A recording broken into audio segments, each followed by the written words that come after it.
Dear student, class 7, subject Hindi literature, chapter number 6, एक पत्र पुत्री के नाम। जवाहरलाल नेहरू हमारे देश के जो स्वतंत्र भारत के प्रथम प्रधानमंत्री थे, उन्होंने अपनी प्रिय पुत्री इंदिरा को नैनी झील से पत्र लिखा है। उसका हिंदी अनुवाद मुंशी प्रेमचंद ने एक पत्र पुत्री के नाम शीर्षक से लिया।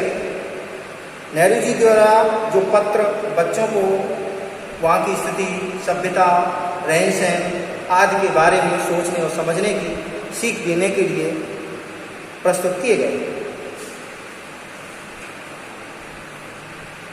जवाहरलाल नेहरू नैनी जेल, यानी नैनी जेल से जवाहरलाल नेहरू जी कहते हैं 1930 ईस्वी में, प्रिय इंदिरा, जब तुम मेरे साथ रहती हो तो अक्सर मुझसे बहुत सी बातें पूछा करती हो। नेहरू जी कहते हैं कि जब भी इंदिरा जी उनकी पुत्री हैं, प्रियदर्शिनी को प्रियदर्शिनी नाम भी दिया गया है, प्रियदर्शिनी इंदिरा, जब आप मेरे साथ रहती हो अक्सर आप मुझसे बहुत सारी चीज़ों के बारे में पूछा करती हो। अक्सर भी नहीं, प्राय।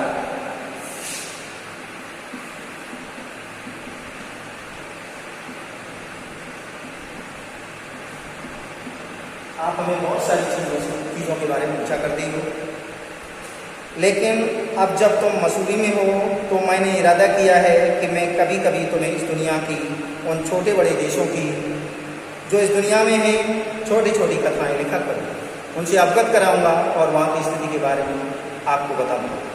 पुराने ज़माने में शहरों और गाँव में किस तरह के लोग रहते थे, उनका कुछ हाल, यानी उनकी स्थिति, हाल में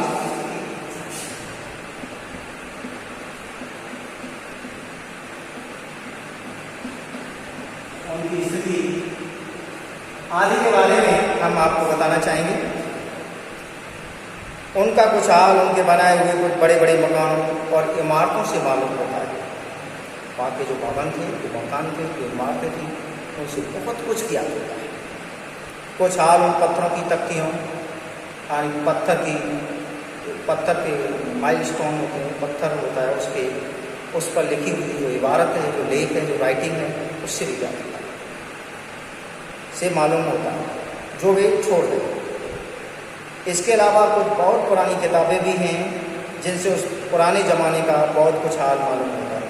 देखिए, आपको इतिहास पता करना है, हिस्ट्री पता करनी है, तो निश्चित ही वहाँ के पुराने खंड है, वहाँ के मकान, वहाँ के भवन, साथ ही साथ वहाँ से प्राप्त पुरानी पुस्तकों से भी कुछ ज्ञात होता है कि वहाँ किस तरह की सभ्यता रही होगी, वहाँ के लोग किस तरह के पढ़े लिखे होंगे, किस तरह के उनके अंदर वहाँ के रहन सहन की स्थिति कैसी होगी, वो सब कुछ वहाँ की किताबों से ज्ञात हो जाता है। और खंडहरों से, वहाँ के बने हुए मकान थे जो टूटकर खंडहर में तब्दील हो गए, उनसे भी ज्ञात हो जाता है। मिस्र में अब भी बड़े बड़े पिरामिड और स्फिंक्स मौजूद हैं। स्फिंक्स क्या है? पिरामिड यानी राजा महाराजाओं के वो मरने के बाद उनको शवों को दफना दिया जाता था, दफनाने के बाद उनके विशाल पिरामिड बनाए गए जो हमारे हिस्ट्री में बहुत महत्वपूर्ण स्थान रखते हैं। तो स्फिंक्स औरत के सिर वाली शेर को कहते हैं। स्फिंक्स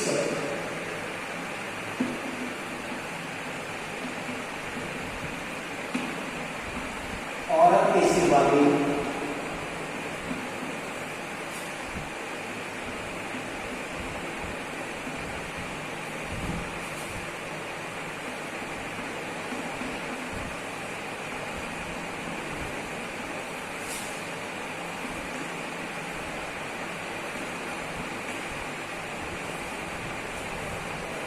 यहाँ पर स्फिंक्स क्या है?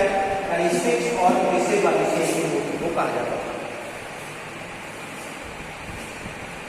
लक्सा और दूसरी जगहों में बड़े बड़े मंदिरों के खंडहर नजर आते हैं। लक्सा एक स्थान है, वहाँ से भी जो खंडहर हैं वो मंदिरों को खंडहर नजर आते हैं, तो उसके टुकड़े हैं, टूटने के बाद खंडहर में तब्दील हो गए हैं, वो भी नजर आते हैं।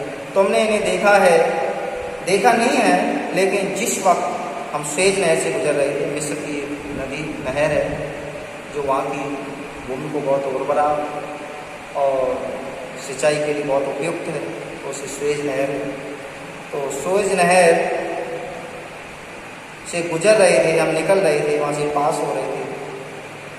वे हमसे बहुत दूर न थे, लेकिन तुमने उनकी तस्वीरें देखी हैं। मैंने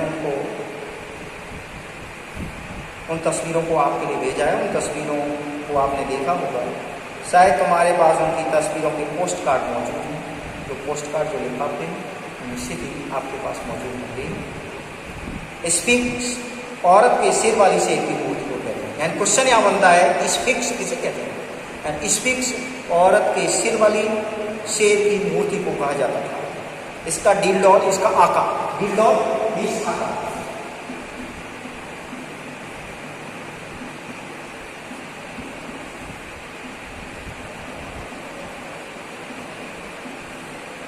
यानी इसका आकार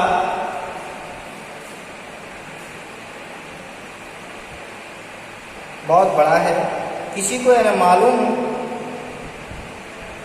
कि यह मूर्ति क्यों बनाई गई, किसी को इस बारे में पता नहीं है कि यह मूर्ति क्यों बनाई गई, क्योंकि कहीं भी किसी भी बुक्स में इस चीज़ की कोई जानकारी नहीं है।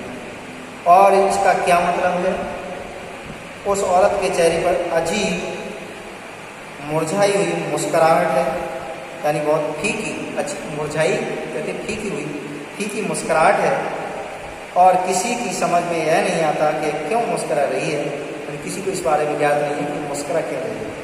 किसी आदमी के बारे में यह कहना है कि स्फिंक्स की तरह है, इसका मतलब है कि तुम उसे बिल्कुल नहीं समझते। यानी स्फिंक्स की तरह है, इसका मतलब है कि आप इसके बारे में कुछ नहीं जानते। पिरामिड भी बहुत लंबे चौड़े हैं, यानी पिरामिड हमारे 7 आश्चर्य हैं, उनमें पिरामिडों का नाम है। तो पिरामिड बहुत लंबे चौड़े आकार हैं। दरअसल वे मिस्र के पुराने बादशाहों के मकबरे, यानी राजा लोग जब मर जाते थे तो उनकी सबको दफना दिया जाता था और उसमें ऐसे द्रव्य, ऐसे पदार्थ लगा दिए जाते थे जिससे बहुत समय तक वो सब सुरक्षित और महफूज रह सके, जिन्हें फराऊन कहते हैं, जिन्हें फराऊन कहते हैं। तुम्हें याद है कि तुमने लंदन के अजायब घर में मिस्र की मम्मी देखी थी। शायद है इंदिरा जी आपको याद हो कि तुमने लंदन के अजायब घर में मिस्र की मम्मी देखी थी। मम्मी किसी आदमी या जानवर के मृत शरीर को कहते हैं। क्वेश्चन यहाँ पर बनता है मम्मी किसे कहते हैं? मम्मी किसी आदमी या जानवर के मृत शरीर को कहते हैं जिससे कुछ ऐसे तेल मसाले लगा दिए गए हों जिससे वह सड़ न सके। उसमें ऐसे द्रव्य या मसाले लगा दिए जाते हैं जिससे वह सुरक्षित बनी रहे, सड़ न सके, उसमें किसी तरह की बू या दुर्गंध ना आए और महफूज रह सके। फराउनों के शवों को मम्मी बना दिया जाता था। यानी फराउन किसे कहते हैं? फराउन राजाओं को कहते हैं। राजाओं के शवों को मम्मी बना दिया जाता था और उसे उन बड़े बड़े पिरामिडों में रख दिया जाता था। बड़े बड़े पिरामिड थे, उनमें सुरक्षित रख दिया जाता था। शवों के पास सोने और चांदी के गहने, यानी शवों के पास सोने और चांदी के गहने भी रख दिए जाते थे। सजावट की चीज़ें और खाना रख दिया जाता था। यानी सजावट की चीज़ें भी रखी जाती थी और खाना भी रखा जाता था। प्रतिदिन का ये नियम था। लोगों का ख्याल था कि शायद मरने के बाद भी उन्हें उन सब चीज़ों की आवश्यकता होगी। यानी लोगों का ये विचार था, ये मत था कि शायद है मरने के बाद भी इन शवों से सब उठ करके खाना और द्रव्य और सोने चांदी की वस्तुओं का, सोने चांदी के आभूषणों का इस्तेमाल करते हो, ऐसा लोगों का मत था। 2-3 साल हुए, कुछ लोगों ने इनमें से एक पिरामिड के अंदर एक फराउन की लाश पाई। यानी पिरामिड के अंदर से उस लाश को निकाला गया। उस फराउन की लाश को जब निकाला गया तो उसका नाम तूतनखामेन रख दिया गया। उसके बाद बहुत सी खूबसूरत और कीमती चीज़ें रखी हुई थी। उसके पास बहुत सारी कीमती चीज़ें और खूबसूरत द्रव्य रखे हुए मिले। उस समय में मिस्र में खेती को सींचने के लिए अच्छी अच्छी नहरें और झीलें बनाई जाती थी। खेती को सींचने के लिए, सिंचाई करने में तो बहुत सारी ऐसी चीज़ें बनाई जाती थी। ऐसी नहरों का निर्माण हुआ, ऐसी झीलों का निर्माण हुआ जिनसे पानी निकलने के बाद नहरों के माध्यम से खेतों की सिंचाई की गई। मेरी जो नाम की झील खास तौर पर मशहूर है, यानी मेरी जो नाम की झील खास तौर पर मशहूर थी। मशहूर मीन्स होता है प्रसिद्ध।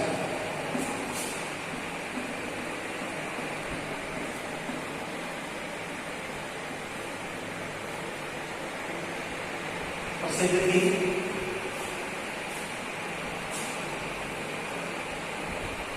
इससे मालूम होता है कि पुराने ज़माने में मिस्र के रहने वाले कितने होशियार थे। पुराने ज़माने में मिस्र में लोग रहा करते थे, वो कितने समझदार थे और उन्होंने कितनी तरक्की की थी, यानी कितनी उन्नति की थी। तरक्की उन्नति।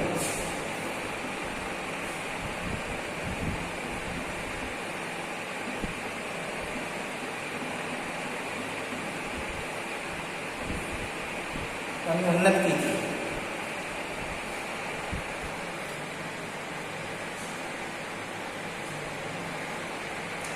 इन नहरों, झीलों और बड़े बड़े पिरामिडों को अच्छे अच्छे इंजीनियरों ने ही बनाया होगा। यानी नहरों और झीलों को बनाने का काम जो किया गया होगा, तो उनके विचार में नेहरू जी ले रहे हैं, तो बाकी बहुत अच्छे इंजीनियरों ने इनका निर्माण किया होगा। क्रेटा या कीट एक छोटा सा टापू है। क्रेटा या कीट किसे कहते हैं? ये क्रेटा कीट एक स्थान है जहाँ पर एक छोटा सा टापू है जो भूमध्य सागर में।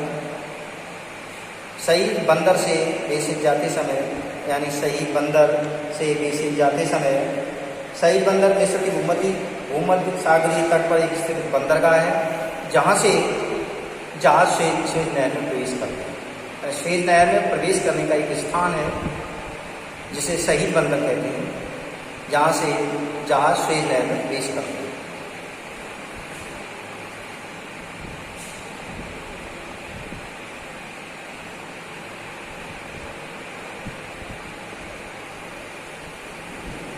शाही बंद में से ज़्यादा टापू के पास से होकर निकले थे। उस छोटे से टापू से उस पुराने समय में बहुत अच्छी सभ्यता पाई जाती है। नौसोज में एक बहुत बड़ा महल था। नौसोज नामक एक स्थान है जहाँ पर एक बहुत बड़ा महल भी था और उसके खंडहर अब तक मौजूद हैं। उसके जो टुकड़े हैं वो भी अभी तक मौजूद हैं। इस महल में स्नान घर, यानी एक स्नानागार है और पानी के नल भी थे, जिन्हें कुछ लोग नए ज़माने की निकली हुई चीज़ें समझते हैं। ये समझते हैं कि ये नए ज़माने की निकली हुई चीज़ें, ऐसा कुछ भी नहीं। इसके अलावा मिट्टी के खूबसूरत बर्तन, पत्थर और नक्काशी, तस्वीरें और धात व हाथीदार के बारीक काम भी होते थे। यानी हाथीदार के बारीक काम भी होते थे और पत्थर की नक्काशी, तरह तरह की डिजाइन दी जाती थी। इस छोटे से टापू में लोग शांति से रहते थे। उन्होंने खूब तरक्की की थी, यानी खूब उन्नति की थी और वहाँ के लोग बहुत ही शांति से जीवन व्यतीत करते थे। तो हमने मीरास बादशाह का हाल पढ़ा होगा, यानी वहाँ की स्थिति पढ़ी होगी। मीरास बादशाह के बारे में सुना होगा कि बादशाह था जिसने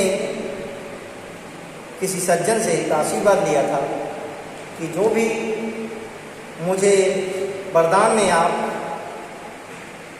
वरदान दें और उस वरदान में ये दें कि मैं जिस वस्तु को हाथ लगाऊं वो निश्चित ही सोना हो जाए। तो उसी बादशाह के बारे में बताने जा रहा हूँ मेरी पुत्री की। उस बादशाह ने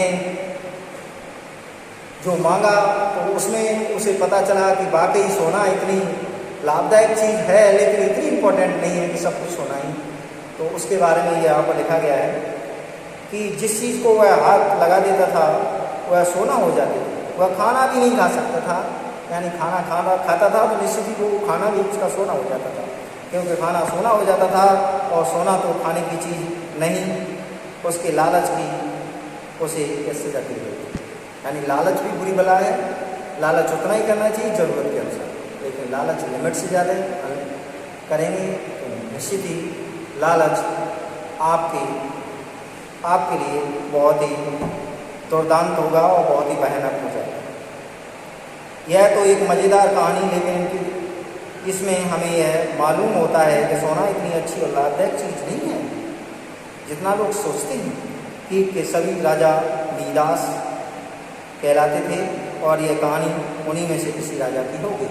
यानी मीरास कहलाते थे क्रीट के, जो उस टापू था क्रीट, उसके जो राजा थे वो सभी मीरास कहलाते थे और यह कहानी उन्हीं में से किसी राजा की हो गई। क्रीट की एक और कथा जो शायद तुमने सुनी हो, क्रीट की एक और कथा है तो शायद आपने सुनी हो। वहाँ मेनाटोर नाम का एक देव था जो आधा आदमी और आधा बैल था। मेनाटोर कौन था क्या क्वेश्चन बनता है। तो मेनाटोर नाम का एक देव था जो आधा आदमी और आधा बैल था। कहा जाता है कि जवान लड़कियाँ उसे खाने में दिए जाती थी। नेहरू जी कह रहे हैं कि वहाँ का जो सुनने से पता चला, वहाँ का एक देव था जिसको खाने में जवान लड़के और लड़कियाँ दी जाती हैं। मैं तुमसे पहले ही ये कह चुका हूँ कि ऐसे कर्मकांडों का विचार शुरू में किसी अनजानी चीज़ के डर से पैदा हुआ होगा, अनजानी कोई वस्तु होगी उसके डर से पैदा हुआ होगा, लेकिन ऐसा देव मैंने आज दिन तक नहीं सुना। लोगों को प्रकृति का कुछ ज्ञान न था, न उन बातों को समझते थे जो दुनिया में बराबर की होती रहती थी। इसीलिए डर के मारे तो बहुत से बेवकूफ़ी भरे काम किया करते थे। मूर्खता, बेवकूफ़ी मीन्स मूर्खता, बेवकूफ़ी।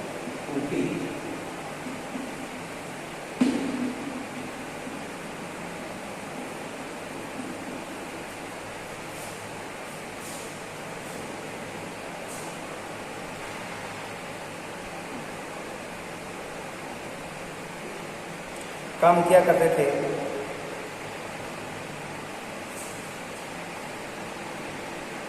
काम किया करते थे जो बहुत ही भयानक भी थे। यह बात बहुत मुमकिन है कि लड़के और लड़कियों का वरदान किसी देव को न किया जाता है। यह बात निश्चित ही सही है कि किसी भी देवी या देवता को लड़के और लड़कियों का वरदान नहीं दिया जाता, बल्कि मात्र काल्पनिक ही, ऐसा भी ज्ञात हो सकता है कि मात्र काल्पनिक हो, कल्पना के तौर पर उसे माना गया।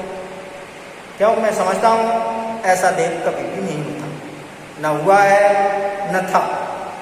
उस पुराने ज़माने में सारे संसार में स्त्री पुरुष का फर्जी देवताओं के लिए वरदान किया जाता था। तो फर्जी लोकल देवता थे, उनके लिए वरदान किया जाता था, क्योंकि उनकी कोई सच्चाई नहीं थी, वास्तव में वो देव थे। यही उनकी पूजा का ढंग था। मिस्र में लड़कियां नील नदी में डाल दी जाती थीं। लोगों का ख्याल था इससे पिता नील खुश हों। नील नदी थी, नील नदी में लड़कियों को बलिदान दिया जाता था और ऐसा माना जाता था, वहाँ लोगों का विचार था कि शायद है जो नील नदी से बहुत सारी नहरें निकली थी, उनसे हमारी सिंचाई का काम होता था। शायद है पिता नील में नदी थी, उस नील नदी में लड़कियों को डालकर शायद है पिताजी खुश होते होंगे, ऐसा लोगों का मत था, ऐसा विचार। लोगों का ख्याल था इससे पिता नहीं खुश होंगे। बड़ी खुशी की बात है कि अब मनुष्यों का बलिदान नहीं दिया जाता है, और बड़ी खुशी की बात है कि अब किसी भी मनुष्य का कहीं भी कोई बलिदान नहीं दिया जाता। लेकिन लोग आज भी कहीं कहीं आपने देखा होगा कि हाँ शायद दुनिया के किसी कोने में कभी कभी हो जाता हो, ये एक अलग है।